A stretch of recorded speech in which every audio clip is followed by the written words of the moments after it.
Sabay sa buhos ng malakas na ulan at ragasan ng baha dahil sa nagdaang bagyong Enteng at Habagat, ang agad na pagtugon ng GMA Kapuso Foundation sa mga kababayan nating nangangailangan.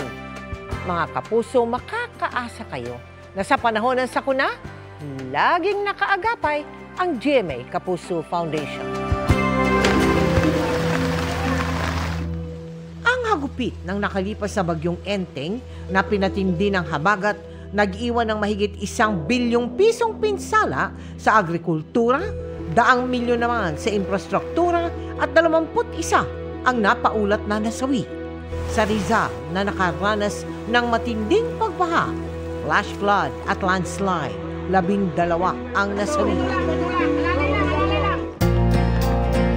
Sa unang araw ng bagyo, agad nagsagawa ang GMA Kapuso Foundation ng Operation Bayanihan.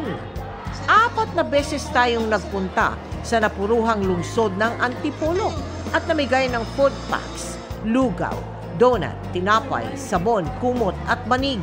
Katuwang natin dito ang GMA Public Affairs, pati na sina Tesbam, Nads Zablan at Rocco Nasino. Nagabot din tayo ng tulong sa Pililla, Tanay, Montalban at Baras. Kasama ang Dapat Alam Mo. Sabi sa amin dito ng mga residente, first time daw na naabot sila ng ganito kalalim na baha, umabot hanggang bubong nila. So tuwang-tuwa ang GMA Kapuso Foundation na kahit papano, naibsan natin ang paghihirap ng mga kababayan natin.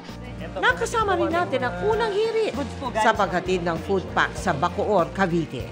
Ang ibang team ng GMA Kapuso Foundation naghatid ng food packs at nagpalugaw sa Camarines Sur. Sa Allen, Northern Samar, mahigit 500 pamilya ang nagsalo-salo sa ating feeding program. Nakatanggap din sila ng food packs.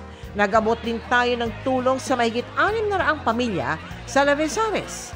Itinawid naman sa dagat ang relief goods para sa halos 400 pamilya sa Biri Island kung saan nagka-landslide. Sa Barangay Longos, May Kawayan, Bulacan, naghatid rin tayo ng tulong katuwang ang unang hirit. Nagbayanihan din tayo sa Valenzuela City kasama si Dingdong Dantes.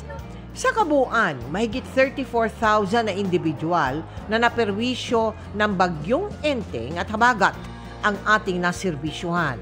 Hindi po namin ito magagawa kung wala ang tulong ng ating partners, sponsors, donors, volunteers at celebrities na nakipagbayanihan sa ating Operation Bayanihan.